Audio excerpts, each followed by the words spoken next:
Jaylen Brown with the flush. Tatum the drive. Tatum the finish. It is banner 18. The mission commanded is mission accomplished. What's up, everyone? This is Noa Dalzell with the final You Got Boston episode of the road trip, coming at you from Memphis, where there's a little bit of action around me, so hopefully sound and everything will be okay for this podcast. But I'm sitting by the court here at FedEx Forum, where the Celtics just became the first Celtics team in history to go 6-0 on a 6-game road trip. And it's pretty remarkable. I'm surprised nobody's done it before, but they are the first. And if you've been following this Celtics team in this era of Celtics basketball, it's actually not that surprising that they were able to get this done, because this is a historically good team on the road. They've won 15 of their last 16 road games, which is actually ridiculous when you think about how hard it is to win in the NBA, and of the fact that you've had guys in and out of the lineup consistently throughout the stretch. And at the same time, they're 32-7 on the road. They are now 56-19 on the season, which you might remember there was a point in time where people were wondering, is this team going to hit 40 wins before they hit 20 losses? Because that's a metric for success where almost every NBA champion has been able to hit 40 wins before they hit 20 losses. And not only do they do that, they might hit 60 wins before they hit 20 losses. They're now at 56-19. So a whole bunch of winning, a very successful road trip. And my biggest takeaway from this stretch is that they are back to playing championship level basketball, which they weren't during parts of December and January. They were earlier in the season. You can't do it for 82 games, especially not when you just won a championship, especially not when you had multiple guys play Olympic basketball, train all summer, deal with different injuries, surgeries, and things. But they bounced back. They got through that period of time where individual guys struggled, and most of the players are kind of hitting their peak at the right time right now. Derrick White today became the Celtics all-time leader in three-point makes in a single season. There's a 3-player race there. Peyton Pritchard and Jason Tatum are also in the competition. They're vying for Isaiah Thomas's record now. Derrick White has it now, but it's not over because there's still 8 games left in the season, and the other guys can still get it done. Derrick was kind of joking about it in the locker room, but they know that they're all going to keep kind of breaking it. Eventually, all 3 of those guys are going to be number 1, 2, and 3. And the Celtics all-time leading leading three-point makers in a season. It's a mouthful, but I think it's a representative of the kind of evolution that White has had as a shot maker. He talked about post-game how after the finals, I feel like it was like the biggest summer of my life, and obviously what happened to the finals and how I was being guarded, like on that stage, it was like one of the lowest points. Like I told Draymond after the Olympics that he kind of changed my life because they weren't guarding me, so I had to go in that summer, and me and my trainer Marcus Mason just focused on being consistent, and I think from that point on I just built to get better and better. What was that conversation like with Draymond when you told him that? I mean, there's a lot of mutual respect. I think he just sees the work that I put in to change how I play, and like I've always had a lot of respect for him, and so I think it was just mostly his mutual respect. now he's a great three-point shooter and in a historic level, and so you saw that tonight. He had a big one in the fourth quarter, even though he didn't have the best game of the road trip here. He shot 4 of 13, 3 of 11 from 3, but it doesn't matter because in the fourth quarter he tends to hit the big ones. Big story tonight is Al Horford, who just, it's almost boring to talk about at this point because this feels like every big game we're seeing this whole turning back the clock. 26 points for him. The Grizzlies decided they were going to leave him open from 3. He took advantage, hit 9 of 18 shots from the field, 6 of 13 from behind the arc. And he relished that. He said he's always going to make the right read. The right read in this case was hitting his threes. Last time the Grizzlies played the Celtics, they left Jrue Holiday wide open. Tonight, Jrue Holiday hit 4 of 6 from 3, and Joe Mazzulla pointed out pregame that Holiday is a 43% three-point shooter since the All-Star break. So the slump that he had earlier in the year from 3, he's been a lot better as of late, and he's feeling confident and comfortable. He scores 18 points tonight, and quietly. And Holiday of a couple months ago, an 18-point night would have been the big story of the night, but he's just consistently been able to put together these more effective offensive performances. 23 points the other night, 18 tonight. Big storyline for me coming out of this road trip. is Jrue Holiday and his offensive resurgence here in the later half of the season. And all of that is with a mallet finger cast. He still can't bend his pinky finger. He's just kind of learned to work through that. And it's ultimately not a huge deal for him. And it's something that I think he'll be able to continue to play through. So I guess I wanted to kind of structure today's episode, really brief episode, because we've done a lot of talking on this trip. Early flight for me tomorrow, lots of stuff. You can find our post-game show on CLNS Media, but still wanted to kind of get in the habit of doing these quick episodes after every game, because I know a lot of you do listen to them or watch them however you do, whether it's on Spotify, Apple, or YouTube. So just big picture highlights. I think the things that you have to feel really good about right now is Al Horford and his ability to contribute in the playoffs, because as much as we're expecting him to struggle and to take a step back, like, he has been pretty consistently the same guy for each of these past few seasons. I tweeted out something about how, like, everybody thought he was going to retire last year, and look at him now. And Jared Sullinger, former Celtic player, actually the first NBA player that I interviewed, and he said, this tweet has been true of him for the last 3 years. Like, everybody's been constantly waiting for Al to take this digression, and he just does. It's not happening. And it might not happen again for another couple of years. Like, he's defensively holding his own. He's hitting his open threes, and he's actually driving to the basket and scoring more in the paint than he has in the last few months than earlier in the season and earlier in the last few years here. And I asked him about a post game, and he talked about how Tony Dobbins, one of the Celtics assistants, you might see on the sidelines, kind of calming down angry players whenever there's technical fouls. Tony Dobbins is the guy that's kind of diffusing the situation. Tony Dobbins kind of challenged him to be more comfortable driving to the basket so the teams can't close out on him thinking that he's not going to be able to drive. And so you're seeing that side of his game as well. So big takeaway for me tonight is Al Horford still has it. It's not news. We saw it in other big games this season, but it's no surprise for me that in the biggest game of this road trip, the only game against really a serious playoff team, Al has by far his best game. This has just been routine now. You can pretty much pre-program when Al is going to have his good games, his best games, because it's always against the best teams on national television, against star players with, 2 all-stars on the other side there. Other thing that I like from this game is not really a basketball note, but more of a human note. Xavier Tillman gets the start. He plays 8 minutes tonight.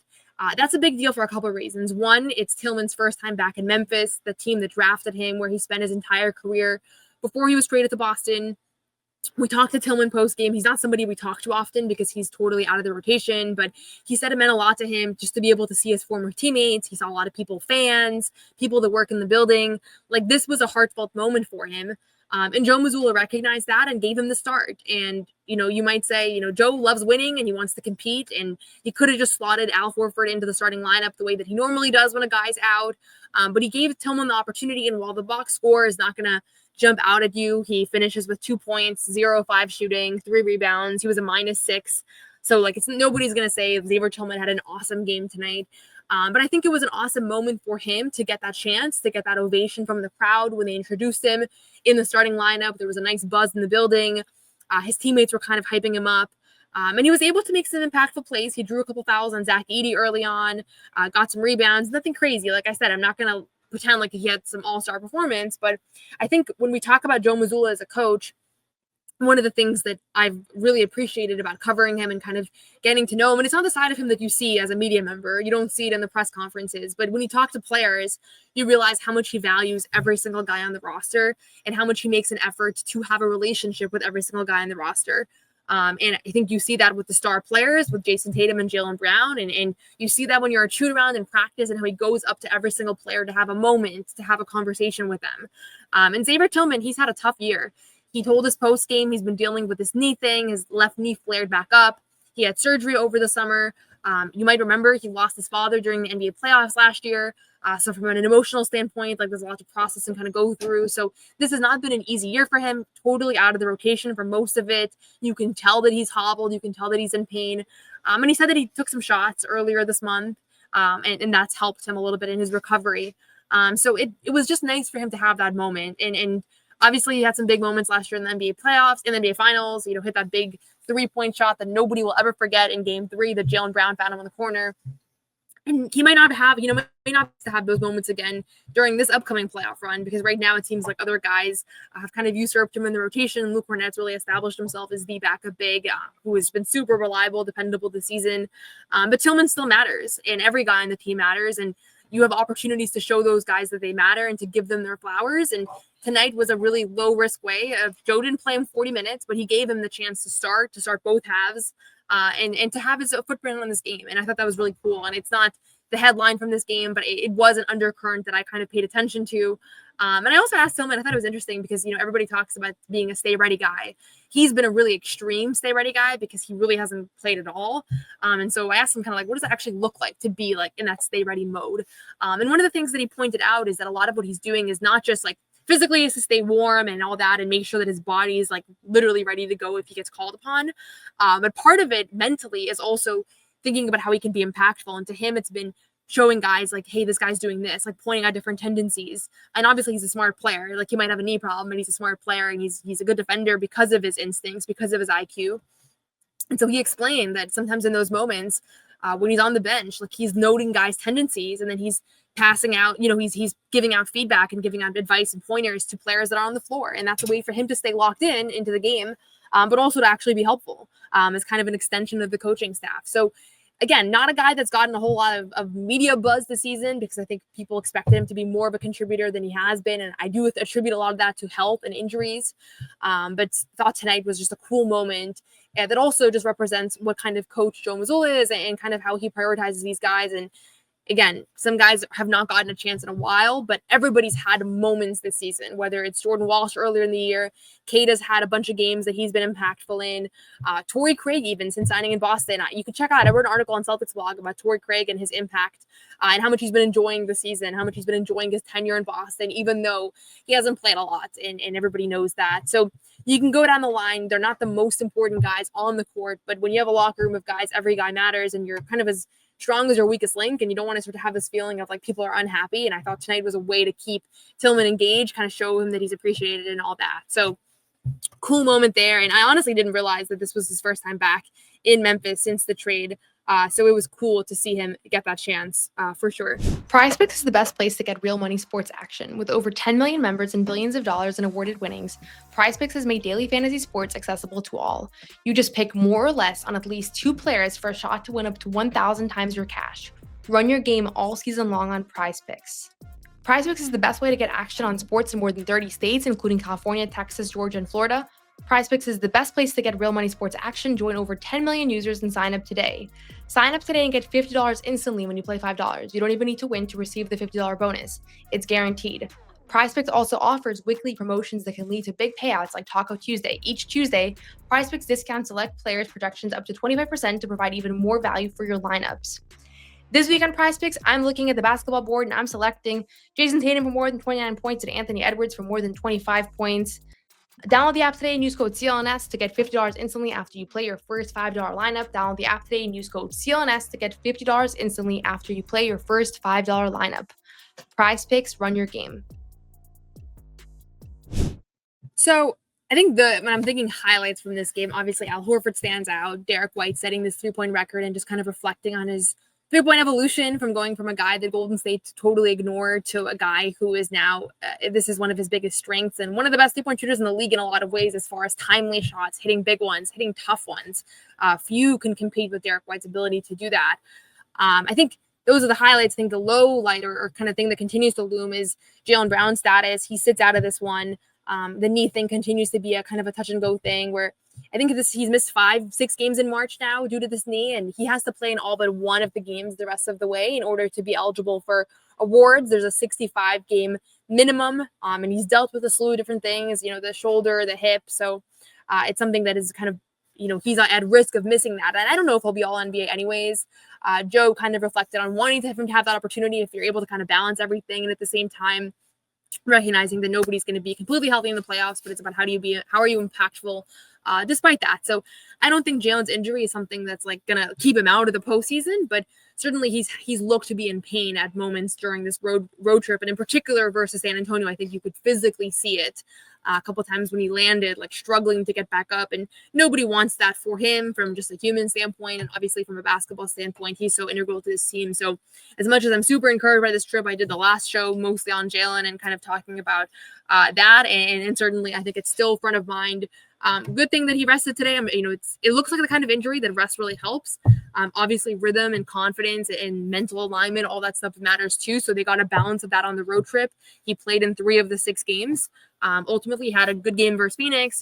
Had varying levels of success here on this trip, but is finding ways to be impactful. That's how Joe put it, and I think you can see that on the floor it is bothering him. So certainly something that I'll be monitoring going forward here into the remaining home stretch of the season. 3 road games and they're 3 home games.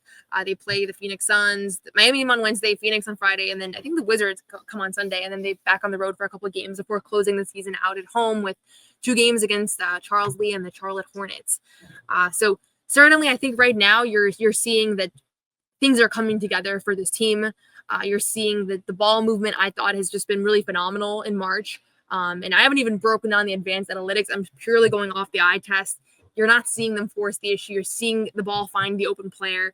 Defenses are in rotation and they have to be. And in turn, you're seeing different guys go off. I mean, if you look at the box score in this 117-103 win, you got Jason Tatum, who I haven't even mentioned yet, with 25 points, 14 rebounds, shout out to him, and 2 assists. And Al Horford apologized afterwards for missing some of the late game shots because Tatum should have had more than 2 assists in this one. But honestly, guys just missed some good looks that he threw. Kristaps Porzingis had I would say a quiet 19 points, 5 rebounds, 5 assists. Derrick White with 14, Jrue Holiday with 18, Al Horford with 26. That's 5 guys that had more than 14 points. 4 guys had more than 18. That's good. That's good distribution, especially considering one of your all-stars are out. But it's been a good month of ball movement. And honestly, when you go back to January, December, when they were struggling, like it does feel so distant right now. And a lot of those struggles could be attributed to a couple of guys kind of getting in their head from a confidence standpoint, most notably Derrick White. But a lot of it was also just like the slumps of a difficult time of year when it's just hard to play consistently with effort and intentionality and execution all season long. And I think they're just totally past that junction of the season now. So you leave this road trip feeling encouraged about this team. I think Al Horford's the headliner tonight, but so many guys had their moments, whether that's Luke Kornet with the 16 rebound performance versus the Spurs. Jason Tatum's playmaking has just been a highlight, and the fact that his ankle injury that many worried was going to impact this team into the postseason, just not even a story anymore. Derrick White finding his rhythm. I think, like, again, you're seeing different guys contribute, and that's what you need from this team, especially going into the postseason, just from a confidence and a mindset standpoint. Baylor Scheierman, I haven't even mentioned him. He didn't do much tonight. He only played 6 minutes in this one, so not a huge Baylor Scheierman game, but he had his moments on this road trip where you were thinking to yourself, like, is this a guy that's going to enter the playoff rotation? Because that's really how he looked. Last thing I'm going to say before I wrap here, and I am going to wrap up here in just a moment, Maine Celtics playoffs are Tuesday night, depending on when you're listening to this, maybe tomorrow night, maybe tonight. Maine Celtics playoffs, they start the season, the run at home versus the Capital City Go-Go, which is the Wizards G League affiliate. Last year, they lost in a 3-game city against the Oklahoma City Blue, so it could be a little bit of a preview of the finals here. And at the same time, JD Davison, a two-way player who has just been such a star in Maine, all-time leading scorer, all-time leading in assists, all-time leading in steals. He's going to kind of head that charge. So if you've seen JD a little bit on this trip, I don't know how invested fans are into JD Davison's story. You all know soon because I have a feature on him coming out on Tuesday morning, which you can also check out. Probably when you're listening to this, it'll already be out on Celtics blog, so you can read all about JD Davison and kind of the confidence that his teammates have in him. But follow the Maine Celtics playoffs, night off for Celtics basketball. If you want a night off of basketball, then do something else. But if you don't want a night off of basketball, you can either buy pretty cheap tickets to the Portland Expo, which is in Portland, Maine, and watch that game in person and watch these guys kind of start to hopefully put together a run. It's a single elimination series, so things can go away really quickly. Or you can watch from home. There'll be an NBC Sports Boston. You can kind of get that opportunity. So that's it for me today. More episodes will be coming out after every game the rest of the stretch here on the You Got Boston channel on CLNS Media. And you can also check out our post-game show, all of the interviews on CLNS Media. And you can check out all of my writing on Celtics blog and on SB Nation. Thanks so much, as always, for watching, and enjoy the rest of your night.